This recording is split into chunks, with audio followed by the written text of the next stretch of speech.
Ada. Oh, wih, besar kok. Apa rahasianya?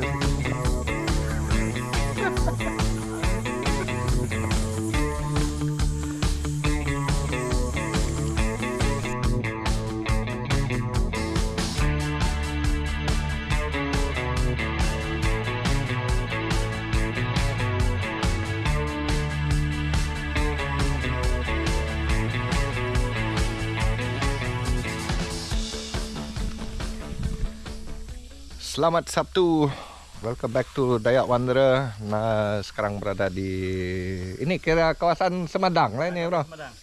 Kampung Semadang.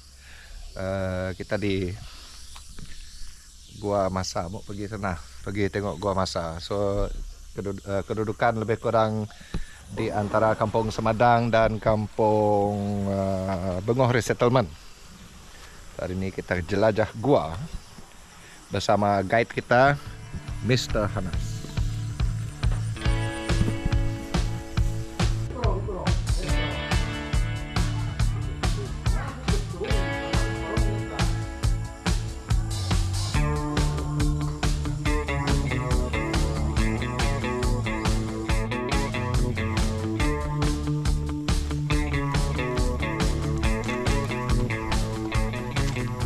Bro, selamat pagi. Mana kita ini?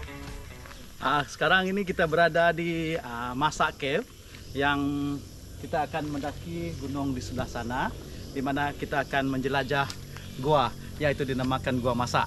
Oke, perjalanan agak-agak lebih kurang santai-santai. Lebih kurang 4 hingga 5 jam lah. Oke, yang di sebelah sini kita akan melihat satu produk yang diberi nama di bawah under jawatan kuasa UNDP yang dibantu oleh Jabatan Pusat Kepelbagaian Biodiversity Center, di mana di sini ialah projek yang dinamakan Essential Oil Project Kampung Sumedang, di mana mereka membuat satu produk yang dinamakan produk Essential Oil, di mana satu tumbuhan yang dinamakan bunga taang diproses melalui proses penyilingan, dan setiap minyak pati ini akan dijual kepada Pusat Kepelbagaian Biodiversity Center, dan kemudahan yang disediakan ialah seperti tandas. So, nanti akan saya tunjukkan jenis tumbuhan yang mereka proses dijadikan sumber minyak pati tersebut. Oke. Wah, cantik kebun bro. Dia digunakan untuk buat sabun, shampoo, berano lah. Okey, ini ialah satu tumbuhan di mana ini telah kami buat sebagai satu produk untuk Kampung Sumedang. Ini dinamakan bunga taang. Bunga taang ini adalah satu tumbuhan herbs di mana dia digunakan masyarakat dulu sebagai untuk diletak di reban ayam untuk membuang kutu ayam. Tetapi selepas dibuat kajian oleh Pusat Kepelbagaian Biodiversity Center, dia digunakan sebagai untuk antibakteria, digunakan sebagai untuk shampoo binatang, sebagai webs, sebagai untuk head care lah, yang digunakan sebagai luaran sebagai shampoo. Dan yang kedua, tumbuhan ini yang kita namakan sebagai sarang bejit. Sarang bejit ini juga mempunyai aroma yang tersendiri, di mana ia sangat digunakan oleh masyarakat dulu apabila dulu kita tidak ada ubat cacing pita, dan apabila digunakan, kita rebus dia punya daun, akar semua keseluruhan tumbuhan ini. Lepas itu baru kita bagi kepada budak yang banyak cacing, dan cacing akan keluar melalui. Mau dikering dulu kan? Tidak perlu dikeringkan. Terus cabut dari tanah, cuci, rebus, dan minum air. Boleh semua budak-budak dalam lingkungan 1 tahun ke 2 tahun boleh minum. Sebab ini ini sangat sangat mujarab. Memang cacing pita akan keluar dari situ. Okay. Nanti kita akan review banyak tumbuhan rebah yang kita akan gunakan masyarakat di Kampung Sumedang. Di sini Kampung Sumedang lah, ataupun kawasan Biparo. Kita ada lebih kurang 150 tumbuhan rebah yang digunakan sebagai ubatan, yang sangat digunakan masyarakat dulu lah sebagai sumber perubatan, yang kadang-kadang digunakan untuk kepercayaan dan sebagainya. Dan saya akan ambil beberapa contoh tumbuhan nantilah yang digunakan. No? Okey.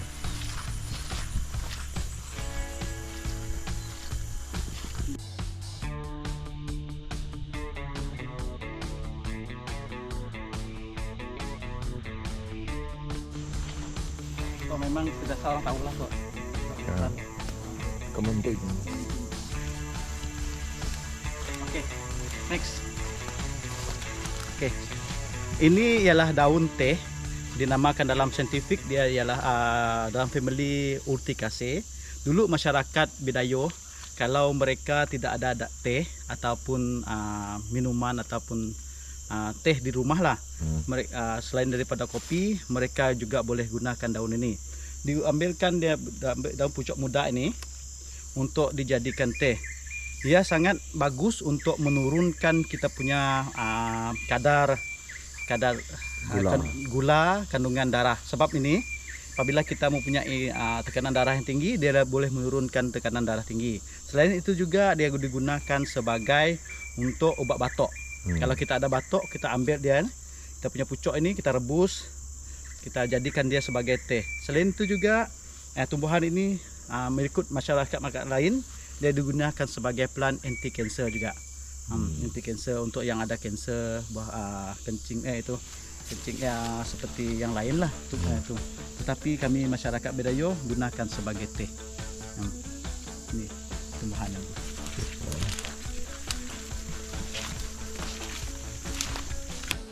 Yang ini kita lihat, ini kita cakap daun seribu guna.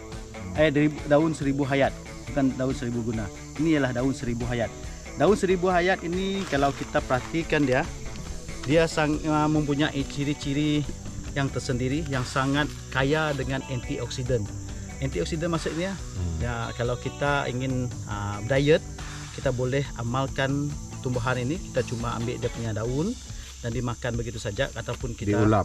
Boleh diulam. Kalau kita mau, kita boleh blend dijadikan sebagai untuk atau kita tonics untuk kekuatan badan. Tetapi dia sangat bagus untuk orang yang mempunyai kanser. Mempunyai kanser. Sebab ini dia mengandungi antioksidan yang sangat banyak, sangat tinggi. Tapi kalau kita mau makan mentah, kita boleh ambil dia punya daun sebagai ulaman. Kami masyarakat Bidayuh gunakan dia sebagai ulaman. Ulaman setiap hari. Coba boleh? Kita boleh. Dan ini kita boleh coba ya. Satu, saya akan makan satu. Ini daun yang baik itu. Tanang daun seribu hayat kok. Ini tanang ini mungkin tanang daun seribu, mungkin tanang daun nang. Daun sermon. Kon samon tom. Daun timah. Saya buah jambu lah. Masa buah jambu sedikit. Yang ini kalau satu nih, kalau kita lihat ini dalam family Thiaceae, ataupun kalau cakap Bidayuh, kalau masyarakat Iban dia cakap kemali. Kami cakap daun mali lah. Kalau digunakan ikut ini digunakan sebagai untuk mengubati tekanan darah tinggi, tetapi boleh juga digunakan untuk memabukkan. Dia seperti ketum tumbuhan ini. Kalau kita masak dia banyak-banyak, kita minum banyak-banyak, kita akan jadi mabuk. Tetapi untuk khasiatnya kita minum sedikit untuk menurunkan kita punya tekanan darah tinggi. Dia sangat bagus ini, cepat untuk menurunkan darah tinggi kita. Baru berapa langkah tu dah berapa? Yang tu ini kalau dalam hutan kita sebut dia sebagai Selaginella pandirigu. Daun ini kalau kita ambil, kalau kita kena sengat semut kah yang kecil-kecil, kita ambil dan terus gosok ke bahagian yang kena sengat. Macam ni. Dia akan hilang. Setiap gigitan semut tadi dia akan hilang. Begitu saja.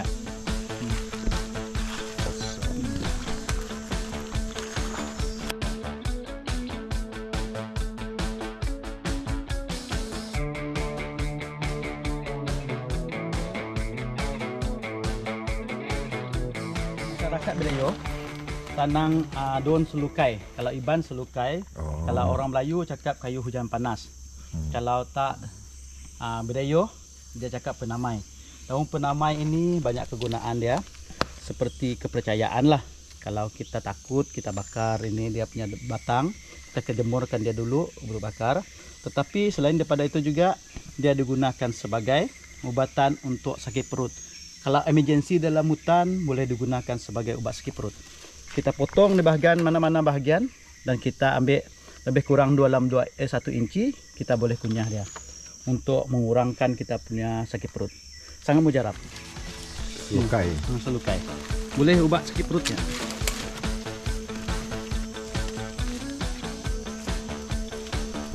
Yang ini satu. Kita lihat. Yang ini satu ialah pokok kalau kita buah kop, bukop. Buah kop ini ialah nut yang dimakan oleh masyarakat Bidayuh dalam family Yopo biasa. Kalau kita tengok dia boleh membesar lebih kurang dalam 20 meter. Kalau dia akan buah ini akan mengikut musim, tetapi kalau dia berbuah kami akan masak dia ada campur dengan tempoyak. Disebagaikan sumber makanan.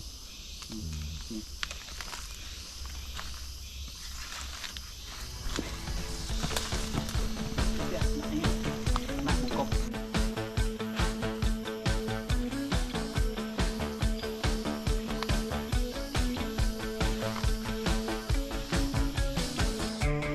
Yes, kok.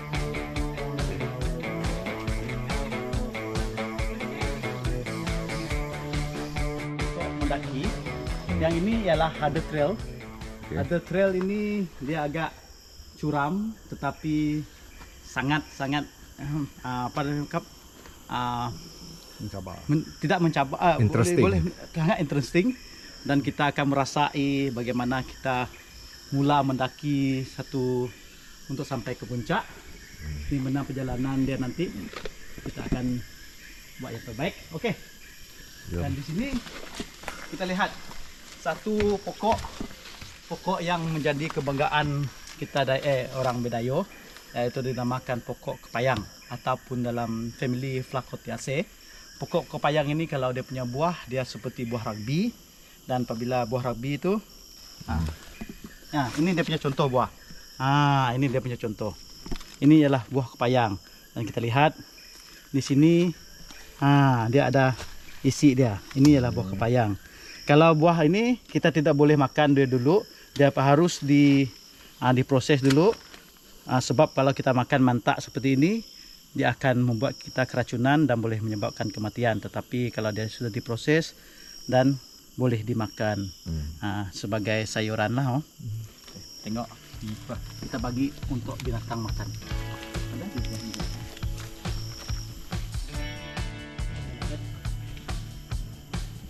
Ya, harus hati-hati. Semua limestone very sharp. Slow, santai-santai, kita enjoy saja nih. Ya, kita bukan berlomba.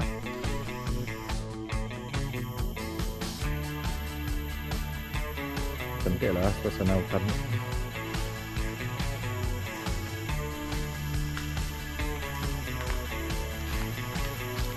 Kita akan terus pergi ke lubang dia depan tu. Oh, atas sana tu. Lebih kurang 30 kaki lah.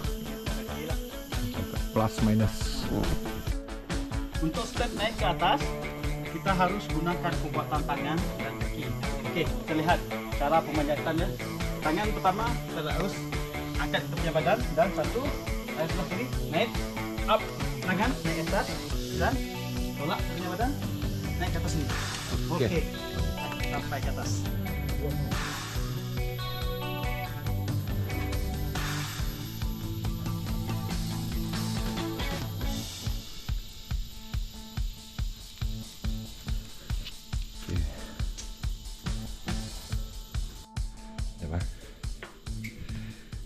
Okey.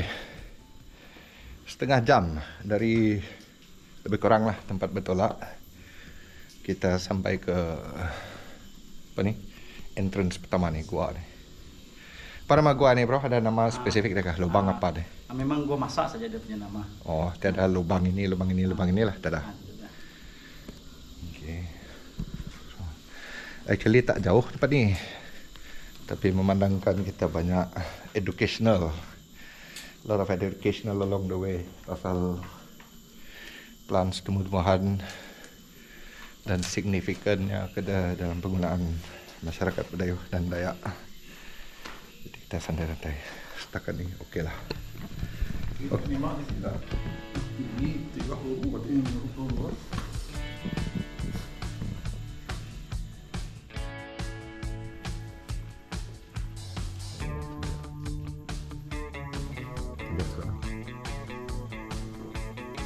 Nanti salah satu lubang jerang kita cari dalam burung bawah sana. Burung satu berarti yang buat lubang yang Di dalam tu 20 kaki ya.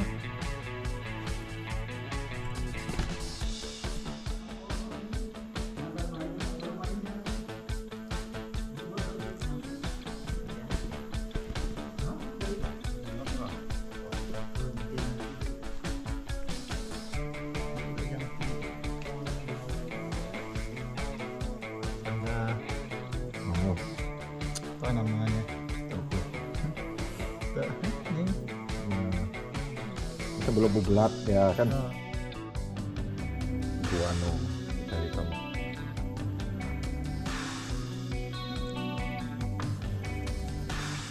Kelawar.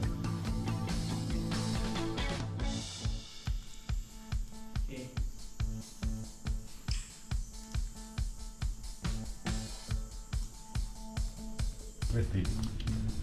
Spesies sepeda tu. Makan grasshopper. ini ada di kunci. Oh, anak telong deh. Tidak. Di sini. Dua. Ya.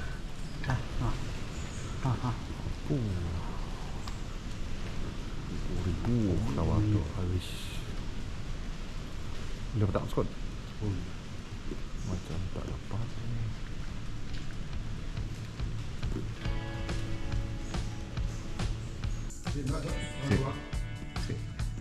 Anyu macam tu lah tu. Sik. Yang kemayo nasib. Tuh. Iya, ini enak.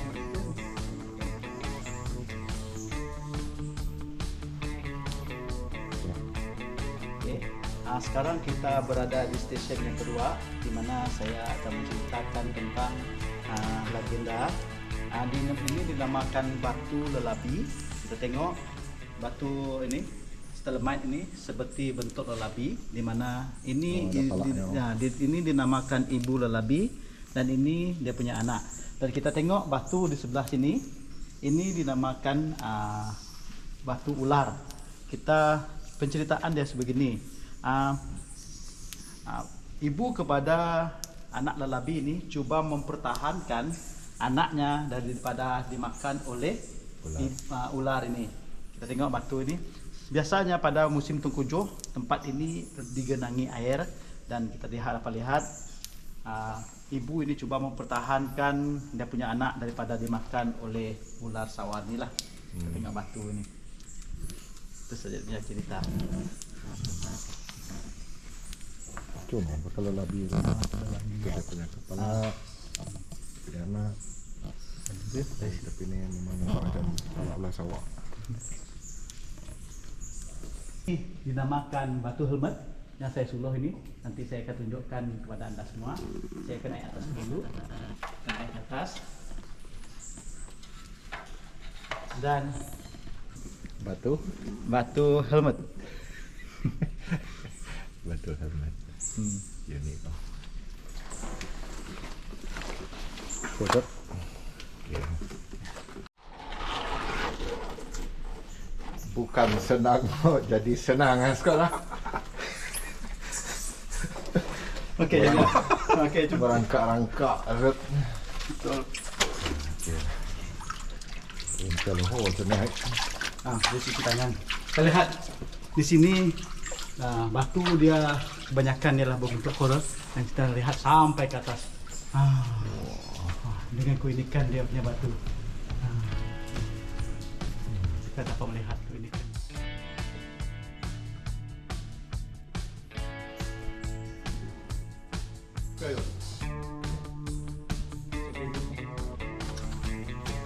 Oke, kita melihat di sini terdapat bekas-bekas tokoyong ataupun snail lah yang diambil dari Koyong sedut kan. sedut nih. Ini dibawa oleh monyet-monyet yang bukan jenis yang makak tetapi monyet yang jenis yang basah, yaitu mayas lah, kami cakap mayas. Ini kalau mayas dia tidak dalam komuniti yang tidak banyak, dia dalam 5 ekor dan 4 ekor. Dan semua ini hasil dia orang bawa dan bawa masuk ke dalam gua. Cara dia orang ambil ini, dia pergi ke sungai dan masuk dekat dia punya kantong. Dia perap dekat kantong dia ini hingga dia masak dan lepas tu dia akan sedut keluar. Seperti tengok kita lihat ada yang dipecahkan, dia gunakan mulut lah. Seperti manusia aja dia pecahkan. Tapi ini semua berlaku berpuluh-puluh tahun yang lalu lah semua ini. Tetapi monyet itu sekarang masih ada di sini, tetapi dia tidak berdekatan dengan kita karena takut kepada manusia lah. Ini kita lihat sudah banyak sudah dia makan dalam ini.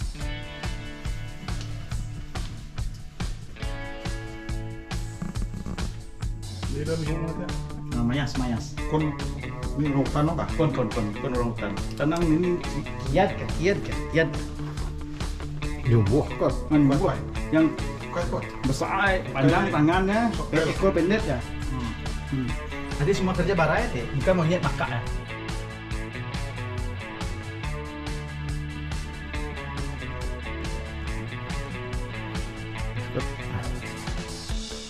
Kita dah 1 jam setengah lah. 1 jam setengah. Setakat ni apa pandangan Sob?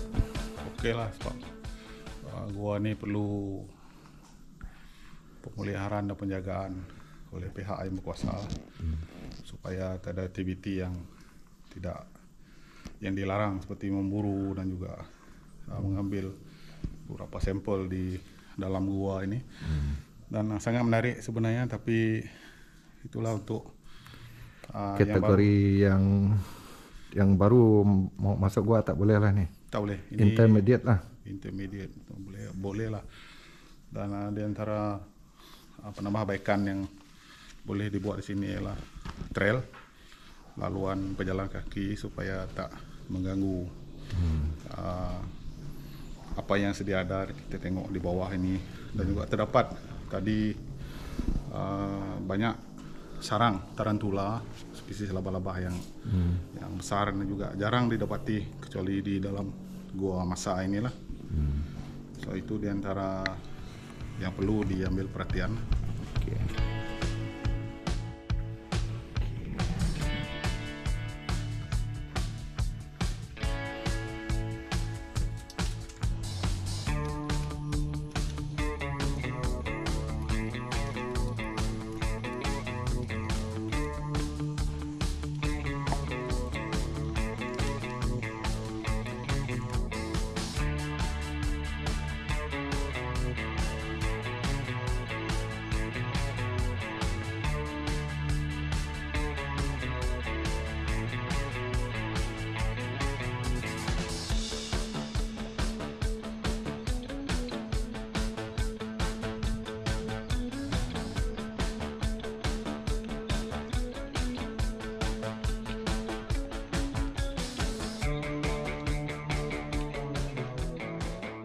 Ini dinamakan pelai.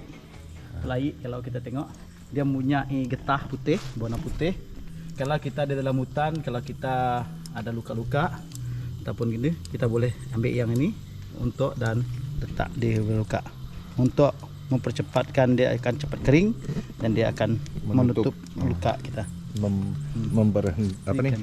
Memberhentikan pendarahan lah. Pendarahan.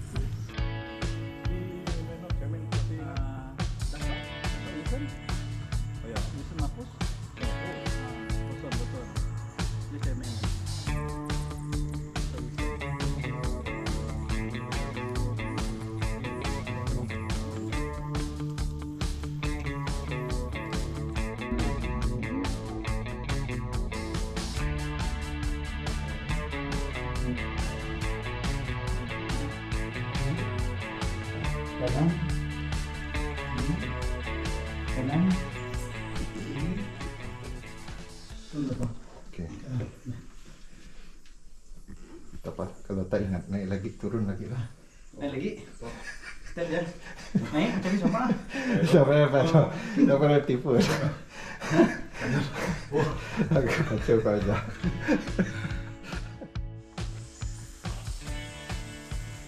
Setelah tadinya ada orang putih telepon. Ayo Hana, yes. Weh, ini mana? Sini aku mau pergi jumpa Peniston. Itu dia.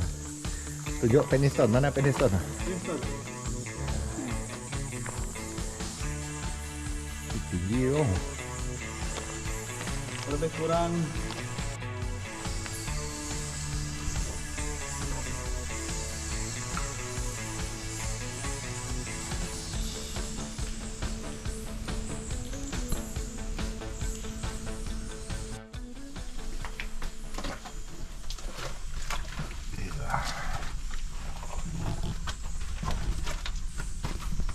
Okey, batu ini digelar sebagai batu raja kerana setiap orang yang masuk ke dalam akan bow, Oh, akan tunduk ah. akan tunduk kepada raja yang duduk di sini. Sebab itu dia dinamakan batu raja. Kita perlu tunduk kepada raja dan Tuanku. Batu Raja. Masuk tunduk Batu Raja. ini dinamakan batu raja. Okey, kita akan masuk ke dalam. Kita dah agak-agak berapa perjalanan kita bro? Agak Setengah. lebih kurang dah 1 kilometer lah. 1 kilometer lah. Agak ya. Ada lebih kurang 1 kilometer lagi lah. Agak-agak lah, plus minus. Tengok kita punya dengan okay. Yang besar-besar ni. Tarantula. Ini spider yang terlihat.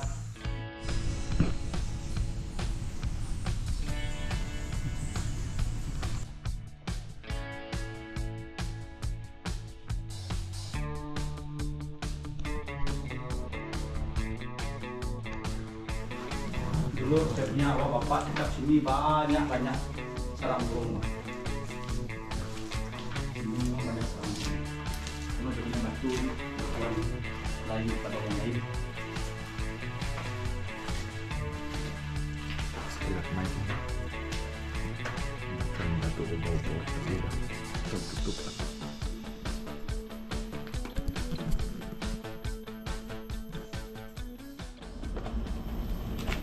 Ya.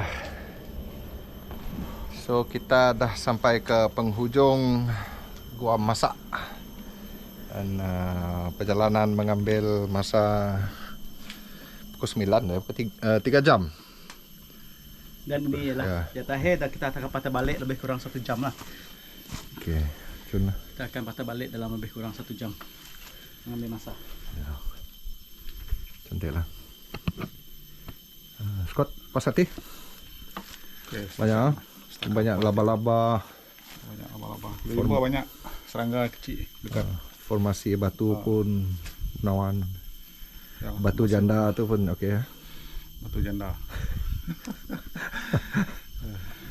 Banyak yang perlu diterokai lagi di dalam. Inilah memerlukan banyak orang yang berminat dan orang tempatan yang sepatutnya mengambil bahagian lah, kerana keadaan yang gua yang seperti ini tidak terdapat di tempat lain. Ya. Hanya terdapat di sini, jadi rebutlah peluang ini. Ini sesuatu yang boleh kita katakan sebagai hidden gem bagi kawasan Semandang. Dan juga di perkampungan orang-orang dari suku kaum Bipro. So, harus diambil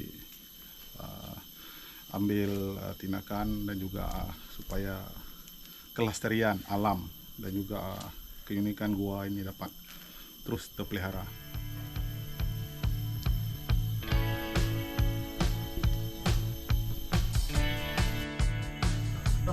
Dah. Oh, start betul lah.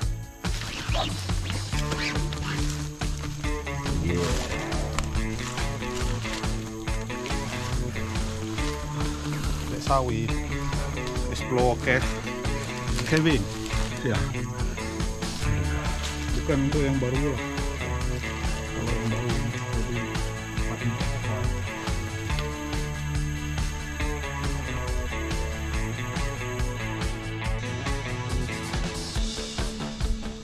Okey, terima kasih kepada Dayak Wanderer kerana sudi datang ke Masak Cave. Sepanjang perjalanan ini banyak sedikit pengetahuan tentang ubatan tradisional dan saya juga memperkenalkan tumbuhan-tumbuhan yang berguna yang lebih lagi digunakan oleh masyarakat Bedayo lebih daripada 150 tahun dahulu. Dan di dalam gua kita banyak juga melakukan aktiviti-aktiviti yang berkaitan dengan penerangan tentang flora dan fauna. Semoga kepada rakan hiker yang lain, anda boleh datang dan kontak kepada saya sebagai guide anda, iaitu Hana Seri Ranip. Dan jangan lupa subscribe nama Borneo Dayak Wanderer. Okay, bye bye. Thank you, brother. Thank you.